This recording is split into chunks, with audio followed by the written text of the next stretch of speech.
Voilà, nos dirigeants européens sont enfin prêts à faire la guerre. Alors je vous rassure, c'est pas eux qui vont y aller, mais les citoyens européens, vous, moi, au moment même où un accord de paix, en tout cas un cessez-le-feu, était sur le point d'être signé entre Trump et Zelensky, et bien voilà que quelques jours après, les dirigeants européens nous reparlent de guerre, alors que le rapport de force est clairement en notre défaveur, qu'il soit militaire ou économique. Et ce qui est incroyable, c'est que j'ai vraiment l'impression que nos dirigeants se voient plus forts, plus beaux qu'ils ne le sont. On aurait dû s'en douter déjà l'an dernier lorsque Macron s'était pris en photo avec un biceps qui fait à peu près 5 fois mon bras, vous voyez à peu près jusqu'ici. Regardez qu'est-ce qu'il est beau, qu'est-ce qu'il est musclé.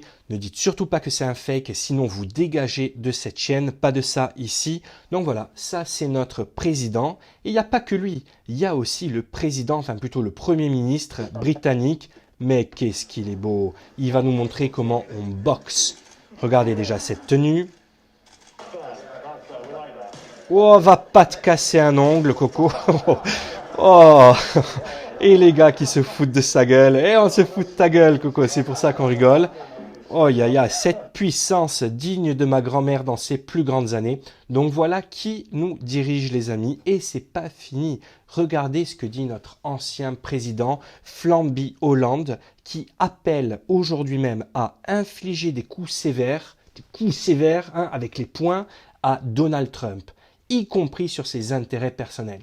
François, il rigole pas. Alors François, on ne sait pas ce qu'il fait. De temps en temps, il apparaît comme ça à la télé, à la radio. Et donc l'homme le plus mou de l'histoire de la politique française, avec François Bayrou évidemment, nous explique qu'il est prêt à en découdre avec tonton Donald. Et c'est pas fini les amis. Regardez ce que le Premier ministre britannique a dit ce matin. Il compte envoyer des troupes au sol ainsi que des avions en Ukraine. Et regardez ce que nous dit le journal The Independent. L'armée britannique a seulement 25 tanks et ses militaires ne sont pas prêts à un déploiement en Ukraine.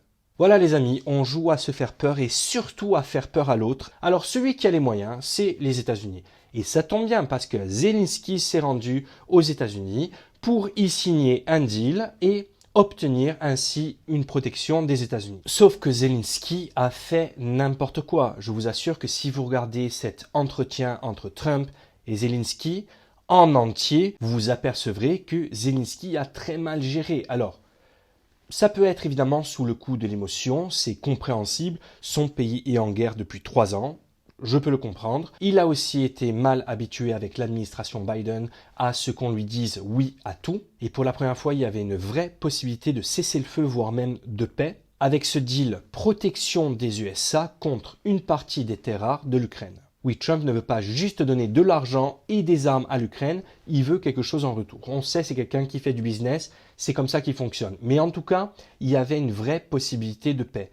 Et Zelensky, encore une fois, a tout foiré. Pourquoi je dis qu'il a tout foiré? Parce qu'on a Trump qui se retrouve avec Zelensky et Vance devant les caméras et qui sont là pour non pas négocier, mais faire une réunion formelle devant le monde entier pour dire que les USA sont prêts à soutenir l'Ukraine en échange des terres rares. Il n'y avait pas de négociation à faire à ce moment-là.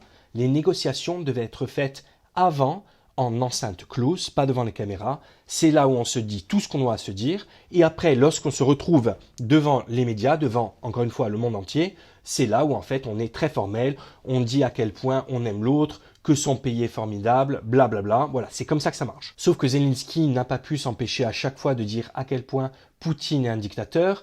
Il a coupé la parole plusieurs fois à Donald Trump justement pour dire à quel point les Russes sont méchants, que Poutine est un con, etc. Sauf que Trump, il pouvait pas acquiescer. Trump, il est dans un rôle de médiateur. Trump, il est au milieu. Il est entre la Russie et l'Ukraine. Donc même s'il veut donner raison à Zelensky, il ne peut pas le faire. En tout cas, il ne peut pas le faire en face des caméras. Et c'est ce que Zelensky n'a pas compris pendant tout cet entretien. Encore une fois, on comprend Zelensky. Il a la pression, il veut absolument avoir la défense des Américains, la protection des Américains. Sauf qu'ils étaient en principe déjà d'accord sur ce point. C'est la raison pour laquelle Zelensky était venu aux États-Unis et s'est présenté donc devant les médias pour, on va dire, officialiser ce deal. Sauf que Zelensky s'est mal comporté pendant 35 minutes. Il n'a pas fait preuve d'intelligence politique. Comme je vous l'ai dit, il a interrompu Trump un paquet de fois. Il nous a dit que Poutine était le méchant alors que c'est pas le moment. Si tu viens dans une négociation de paix, ça veut dire que tu es prêt à parler avec l'autre, même si l'autre tu penses que c'est la pire personne au monde. Évidemment qu'on comprend Zelensky et qu'on comprend ce qu'il pense de Poutine. Évidemment, Poutine l'a attaqué, Poutine a fait la guerre, l'armée russe a massacré des milliers d'Ukrainiens, donc évidemment qu'on comprend Zelensky, mais ce n'était pas le moment pour dire ces choses. Et si vous regardez cet entretien, cette conférence, je ne sais pas comment l'appeler, en entier, vous verrez qu'au début Trump est très relax et que Zelensky, sûrement sous le coup de l'émotion, n'arrête pas de le titiller et que tout part en vrille à la fin lorsque Zelensky s'en prend à Vance. Et dans certaines vidéos, on voit même que Zelensky aurait insulté Vance. I've actually watched and seen the stories, and I know what happens is you bring them on a propaganda tour. Il a vraiment mal joué le coup parce qu'il voulait absolument avoir des garanties sur la protection des USA. Et Trump lui a dit, si je te dis qu'on te protège, on va te protéger. D'ailleurs, Trump avait déjà fait des promesses à Zelensky lors de son premier mandat et il lui avait envoyé du matériel militaire. D'ailleurs, Trump lui dit « Je t'ai déjà envoyé des javelines ». Trump est obligé de lui rappeler. Et évidemment, tout est parti en sucette lorsque Zelensky a dit à Trump que même lui, en tout cas même les États-Unis, ne seraient pas à l'abri dans le futur parce qu'ils ont un océan qui les protège. Et là, Trump a explosé. Et c'est à partir de là qu'on a vu donc tous les extraits vidéo sur toutes les chaînes d'infos. Mais je vous conseille encore une fois de regarder ce débat, non, c'était pas un débat, cette discussion, oui, qui a tourné en débat à la fin, voire même en fiasco, je vous conseille de la regarder en entier. Donc, je sais ce que vous allez me dire, certains d'entre vous. Vous allez me dire, oui, mais attends, qui tu es pour te permettre de parler du conflit? Non, c'est vrai que je suis personne, d'accord? Je suis juste un Européen qui sera peut-être convoqué un jour pour faire la guerre. Donc c'est pour ça que ces choses m'intéressent quand même malgré tout. Mais, je veux dire, est-ce que Macron est légitime? Macron, il a été désavoué l'an dernier aux législatives, il est arrivé troisième, ce qui était un signal fort des Français pour lui dire qu'ils étaient en désaccord avec sa politique. Est-ce que Biden était légitime? Est-ce que Biden avait pleinement conscience de ce qu'il faisait? Même des démocrates ont avoué que Biden ne savait plus ce qu'il faisait, qu'il ne contrôlait plus rien. Est-ce que même Zelensky est légitime? Après tout, il n'a même pas été réélu car les dernières élections ont été annulées. Donc, vous savez, quand je vois que depuis 3 ans, quasiment chaque jour, nos députés européens, nos politiques parlent sans arrêt de guerre, de nucléaire, refusent de parler avec Poutine. Je suis désolé, mais c'est la base de la diplomatie. La diplomatie, c'est de parler avec tout le monde, même avec ton pire ennemi.